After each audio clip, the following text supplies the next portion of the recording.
ओम नमो भगवते वासुदेवाय। जय श्री कृष्ण। नमस्कार दोस्तों, स्वागत है आप सभी का हमारे चैनल भक्ति ज्ञान 108 के में। दोस्तों, आज मैं आपको अधिक मास अर्थात पुरुषोत्तम मास के कृष्ण पक्ष की एकादशी परमा एकादशी व्रत की कथा सुना रहा हूँ। धर्मराज युधिष्ठिर ने कहा कि हे मधुसूदन, आपने सब एकादशियों की उपवास कथा सुनाई, अतः अब आप अंतिम एकादशी अधिक लौंद मास की कृष्ण पक्ष की एकादशी की उपवास कथा और कह सुनाई। इसका नाम, महात्म और विधि भी बतलाएं।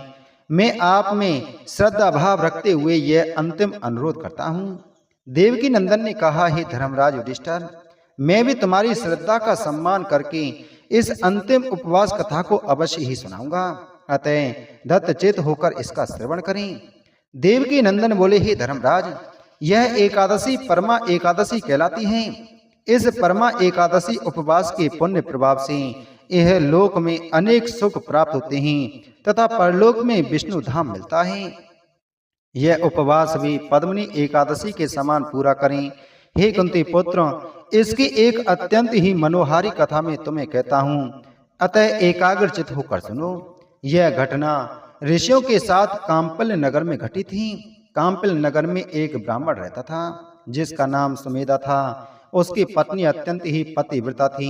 वह पूर्व जन्म में किसी पाप के दुष्प्रभाव से बहुत गरीब थी।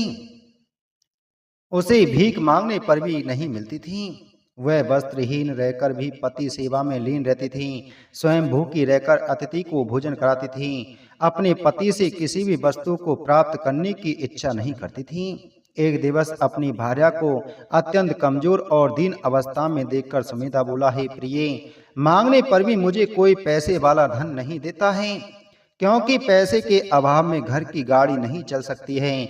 अतः तुम यदि सहमत हो तो धन कमाने के लिए मैं परदेश जाकर कुछ उद्योग करूं, क्योंकि विद्वानों ने उद्योग की प्रशंसा की है।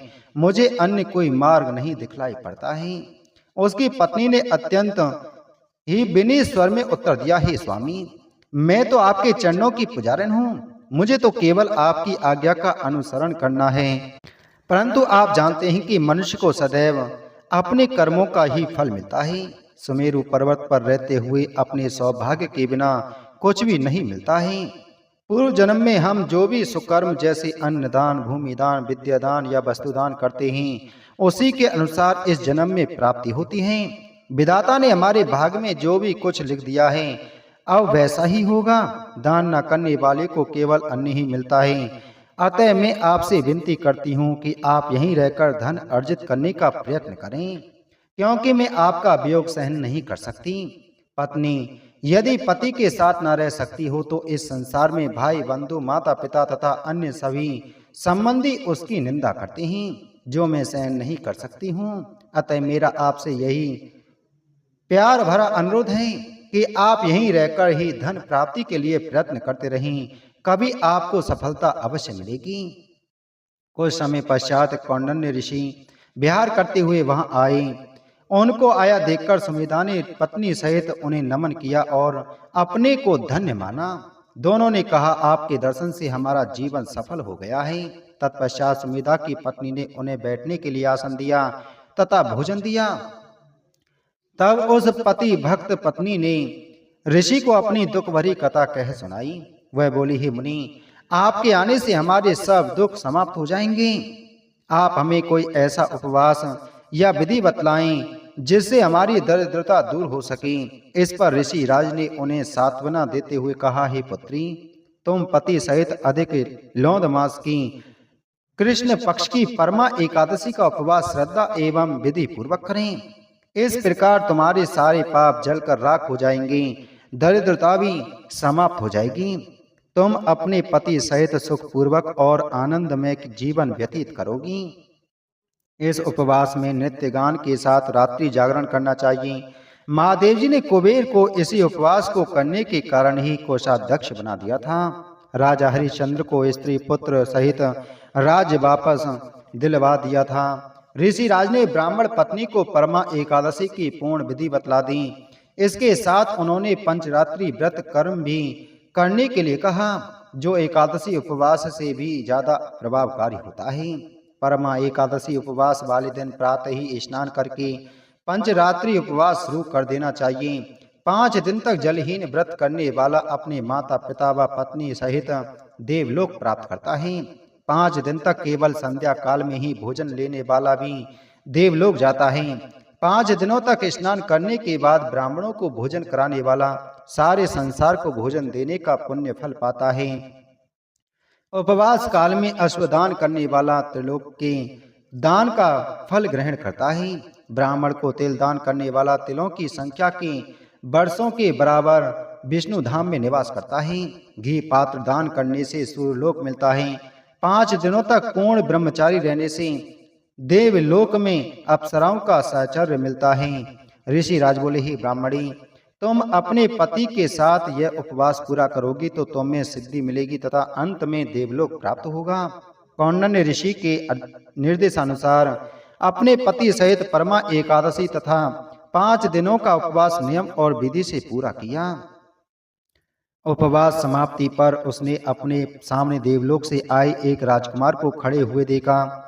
उसने ब्राह्मण पति पत्नी को वस्त्राभूषणों और अलंकारों से सुसज्जित कर एक महल रहने को दिया तथा जीवन यापन के लिए एक ग्राम भी दिया। वे दोनों पति पत्नी इस लोक में अंत काल तक सुखों का उपभोग कर अंत में देवलोक को चली गई। देवकी नंदन बोले, हे कुंती पुत्र युधिष्ठिर, परमा एकादशी उपवास को श्रद्धा पूर्वक और नियम तथा विधि के अनुसार करने वाला सारे यज्ञों और तीर्थों का फल पाता है। जैसे मनुष्यों में ब्राह्मण, पशुओं में गौ, देवों में इंद्र श्रेष्ठ हैं, उसी प्रकार माहों में अधिक मास लौंद मास अर्थात पुरुषोत्तम मास श्रेष्ठ होता है। इस माह में पंचरात्रि जागरण और पद्मा एकादशी उपवास तो और भी उत्तम होते हैं। यह उपवास सारे पापों का विनाश कर देता है। जो शारीरिक रूप से दुर्बल हैं, उन्हें एक एकादशी का उपवास तो अवश्य ही करना चाहिए। जो जन अधिक मास में नदी स्नान नहीं करते हैं या एकादशी उपवास नहीं करते हैं, उन्हें आत्मघात का दोष लगता है और वे कुयोनि में जाते हैं। अतः प्रत्येक प्राणी को दुख निवारण एवं सुख की प्राप्ति हेतु एकादशी उपवास अवश्य करने चाहिए। संसार के दुखों से छुटकारा पाने के लिए एकादशी उपवास नियमानुकूल और विधि अनुसार करना ही एकमात्र उपाय है। अतः हे युधिष्ठिर, मैंने तुम्हें समस्त एकादशियों के उपवास की विधि, नियम और महत्व बतला दिए हैं। अतः संसार वासियों को इनका उपवास जरूर करना चाहिए।